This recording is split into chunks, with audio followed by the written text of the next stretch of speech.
Chez vous, le cyclisme n'a pas de place. Non, mais je pense que ça va venir, parce que c'était vraiment un choix éditorial au départ d'axer le journal sur le football uniquement. Mais je pense que là, maintenant qu'on a tenu, on va dire, on est en train de fêter notre première année, on ouvrira des pages pluridisciplinaires pour les numéros suivants, Inch'Allah.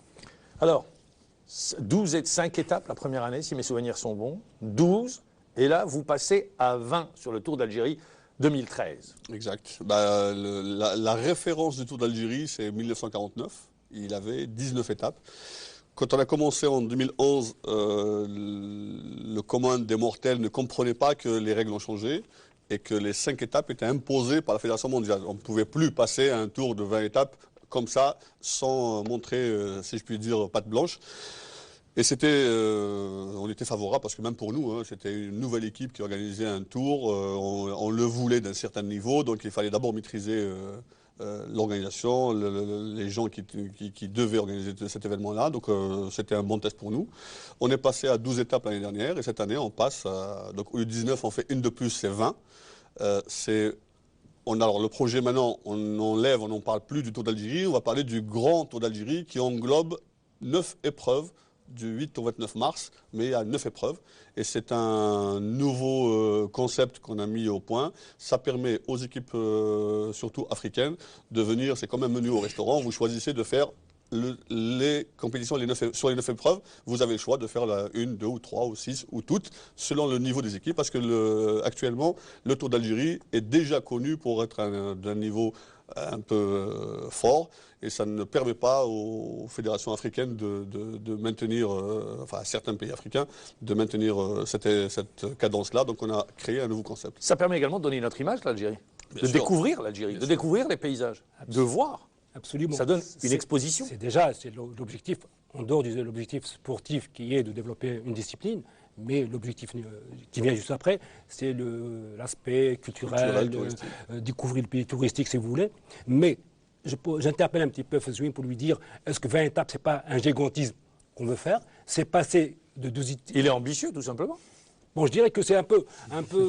Pourquoi la jouer petit bras quand on peut faire les choses en grand? Je dirais c'est bien d'être ambitieux pour un grand tour, mais je pense, à mon avis, que c'est un petit peu un gigantisme, que de passer de 12 étapes à 20 étapes, on viendrait juste avant le Tour de France, le Tour d'Italie et le Giro et le d'Espagne, qui ont 21 étapes. 21. Quand vous dites on est kiff-kiff, c'est-à-dire alors, nous, pour répondre un peu à mon ami, en dehors de la fédération, en dehors du cyclisme, c'est que, personnellement, avec mon équipe, on pense que l'Algérie on a besoin de communiquer, on a une mauvaise image, et le cyclisme est une parfaite occasion pour communiquer. Je vous donne un exemple. L'année dernière, on est passé la partie Inti-Motion Oran, on est passé par la partie de Madar, et c'était une compétition qui était qualificative aux championnats du monde et aux Jeux Olympiques. C'est-à-dire que les gens ne viennent pas pour faire du tourisme, ils viennent pour la compétition. À un certain moment, j'appelle l'organisateur, je lui dis, écoute, nous on a gagné. Il me dit, qu'est-ce que tu dis? Je dis, je t'expliquerai après. J'ai vu 5 directeurs sportifs étrangers à l'arrêt, en train de prendre des photos. C'est-à-dire qu'il n'y a pas que le côté sportif. De ce côté-là, déjà, on a gagné. On a une image et on se dit, comme dit Mahmoud, il est temps que l'Algérien aussi voit grand. Maintenant, dire que le Tour d'Algérie, c'est le meilleur au monde, on est très loin, on a 100 ans de retard sur le Tour de France. On peut être les meilleurs où? Quand on parle de nous où? Sur le continent? Sur le continent, c'est déjà. D'accord. L'année dernière, 12 étapes. Qu'est-ce que vous ciblez? Maintenant, on passe au niveau mondial. L'année dernière, on était la plus grande compétition d'Afrique. Il y a le Tour du Faso et le Tour du Maroc qui ont 10 étapes. Nous, on avait 12. On passe à 20 parce qu'on veut exister parmi les grands tours mondiaux. Et en termes de compétition, en termes de préparation des athlètes, qu'est-ce que ça va rapporter aux athlètes? Si on a juste 6 coureurs qui vont faire partie de l'équipe nationale, qui vont courir, au début de saison du cyclisme, c'est au mois de mars. C'est au mois de mars. Donc, qu'est-ce que ça va apporter aux autres? C'est plus le cyclisme des années 80. Hein. Absolument. On a 4 équipes professionnelles. Oui. Équipe nationale A, équipe nationale B, c'est-à-dire que l'Algérie déjà dispose de 6 équipes. C'est pas une. Avant, oui, il y avait une équipe. Et demander à 6 athlètes de faire les 20 étapes ou de faire tout un programme international, c'était difficile. Maintenant, on a ce qu'il faut. Chaque équipe continentale a droit d'inscrire entre 8 et 16 coureurs. Ceux qui courent, c'est 6. C'est-à-dire que vous avez déjà minimum 2 remplaçants. Vous pouvez en avoir 4, vous pouvez en avoir 6. Et vous gérez votre équipe comme vous le voulez. Comme j'ai dit tout à l'heure, comme vous l'expliquez, c'est-à-dire c'est vous qui décidez Bien ce sûr. que vous devez faire. Non, mais quand même, Oui, Maman, Chaban. si je puis intervenir. Mais bien sûr, vous pouvez intervenir. Vous savez, c'est plus facile maintenant de faire le cyclisme. Pourquoi? Parce que chaque père, chaque famille peuvent acheter un vélo aux enfants. C'est-à-dire pour C'est plus l'initiation. facile. Oui, ça commence toujours par la formation, Mamar. Mais maintenant, c'est plus facile. Moi, je vois Issendé, des petits bambins, ce qu'ils font avec un vélo, c'est extraordinaire. S'il y a dans cette fédération, la DTN, bien sûr, une cellule pour le recrutement et inciter ces petits bambins d'aller faire dans des clubs, se former, c'est extraordinaire, Mamar. Oui, Je Nazim. vais juste ajouter Bonsoir. quelque chose. Pardon. Par rapport au cyclisme justement que vous gérez, est-ce qu'il y a que les compétitions sur route, tout ce qui est, parce qu'il y a plusieurs disciplines dans le cyclisme. Oui, la piste, VTT, Qu'en BMX. est-il des autres? Bah, pour l'instant, ça démarre. Donc, ça veut dire que tout ce que vous faites, c'est jamais assez parce qu'on a démarré de zéro. Donc, maintenant, le cyclisme sur route revient et c'est confirmé, c'est bon. Maintenant, on passe au VTT. Il y a un programme tout petit de VTT, mais on est en train de partir justement décembre, janvier prochain. Il va y avoir un événement qui va se faire pendant 40 jours à Tamanrasset de VTT. Il y a un projet à l'ISTS pour faire une piste de BMX. Donc tout ça, bien sûr qu'il faut développer. Après, il reste le fameux vélodrome que l'Algérie n'a pas. On l'attendait pour les Jeux africains. 2004, je crois. Oui, et finalement, on ne l'a pas vu. Et bon, on l'attend toujours sur le vélodrome. Maintenant, il y a un projet normalement de vélodrome. J'espère qu'il va c'est dépassé. C'est dépassé. C'est dépassé le stade du 20 août. Oui. Donc, si j'interpelle, je demande à M. Fezouine que deviennent les tours régionaux avec lesquels on préparait un petit peu le Tour d'Algérie. Vous savez qu'en France, le Tour de France est préparé par plusieurs tours, notamment c'est normal. les courses de Paris-Roubaix, les Flandres. Et qu'en est-il de ces tours? Il y avait le Tour de Rannais, le Tour de Hannaba, de Constantinople. C'est très simple. En 2009, quand on a repris la fédération, il y avait 0 compétition nationale. 0. Je dis bien 0. On a commencé par le Grand Prix de la ville d'Alger, si vous vous rappelez, en 2010. C'est la première compétition nationale qui est devenue internationale ensuite. 2011, on était monté à 6 nationales, et les régionales et locales, il y en avait. 2013, on avait 2 compétitions internationales, 16 compétitions nationales, plus l'autre programme. Maintenant, on passe d'international de 2 à 9. De national, on est à 22. Et le Tour d'Algérie est une parfaite occasion de promotion du cyclisme, parce que quand on passe dans les wilayas, il y a des discussions qui se font avec les autorités locales pour créer leur événement. Donc Constantine, par exemple, ils ont signé pour 3 ans. Il va y avoir le Tour de Constantine. Donc cette année, on a décidé de l'englober dans le grand Tour d'Algérie, mais il sera périn, je l'espère, et ce sera leur tour. Comme vous l'avez fait avec le Tour d'Alger, voilà. lors du Tour d'Algérie. Orani, pareil, et discussion avec Annaba en ce moment aussi, pour que ces tours-là redeviennent des tours reconnus. Chaban Mesran, est-ce que vous avez déjà fait partie de la caravane ou jamais? Est-ce qu'on vous a invité? Non, pas du tout, Mamar.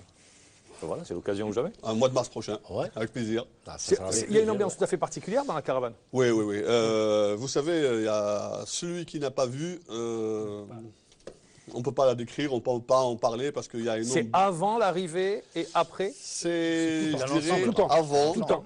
pendant et après, il y a 3 mondes différents. Avant, il y a toute une équipe qui travaille et mais c'est quand un même, événement à lui tout seul. Quand on voit le Tour de France et les présidents de la République, Ouais, président de la République, c'est extraordinaire, Mamar. Et pendant, c'est un autre monde. Et il faut avoir, je l'espère pour vous tous, avoir l'occasion une fois d'être dans la voiture du directeur sportif où il y a 4 fréquences radio, où j'ai l'impression que quand vous mettez la clé dans le contact de la voiture, quand on tourne, c'est tout un monde qui se met en branle. Autorité, de sécurité culturelle, le programme, l'aspect technique de la course, tout ça se met en branle à partir du coup de démarrage de la voiture. Et quand on arrive aussi dans une ville, c'est la fête dans la ville d'arrivée avec la caravane publicitaire, distribution de cadeaux, le programme d'animation Il y a une culturelle, ambiance musicale. particulière dans le Tour d'Algérie qu'il faut revivre. C'est cette communion entre tout le monde. Tous les C'est membres. l'épreuve populaire par Absolument. excellence. Exact. Même au le sein, tour. même entre les cyclistes, la presse, les organisateurs, tout le monde est complice un petit peu et il y a cette communion qu'on crée à longueur de toutes les étapes. Et là où on passe. On espère qu'on va découvrir cette. Absolument. plaisir. Voilà, Et ça veut dire que Chaban est invité au mois de mars. l'image qui m'a plus frappé, c'est ces bambins qui se tassaient sur le passage de la caravane ou des cyclistes avec des fanions, des emblèmes, même s'ils ne connaissaient pas les cyclistes, mais ils sont là à les encourager. En plus, c'est l'un des rares sports où il n'y a pas de barrière entre le champion et le spectateur. On a accès simplement, facilement. un tour de 20 étapes, Fezouine, nécessiterait la mise en place d'une organisation solide. Est-ce que vous ne pensez pas mettre en place carrément une société chargée de ce Tour d'Algérie? Comment ça Une société chargée. Il y a déjà une société qui s'appelle NSO, qui s'occupe de la logistique et de l'organisation. Donc le Tour est toujours organisé par la fédération, sous tutelle du ministère des Sports. Oui. Et tout ce qui est logistique, organisation, c'est NSO qui le fait. Et ce qu'on fait, c'est d'essayer de s'améliorer d'année en année, d'en faire l'événement, je l'espère. D'en faire un événement phare. Phare, et que ce soit le moyen de communication du pays aussi. Il ne faut pas oublier que le Tour du Faso, il est connu parce que c'est le moyen de communication du pays. Ils ont mis 2 événements, c'est le FESPACO, c'est le Festival du cinéma, Ouais. et le Tour du Faso. En 2011, il y avait quelques petits problèmes économiques et politiques au Burkina. Ils ont maintenu le Tour du Faso et le président de la République est descendu face aux médias pour dire que le Tour du Faso a fait le Burkina.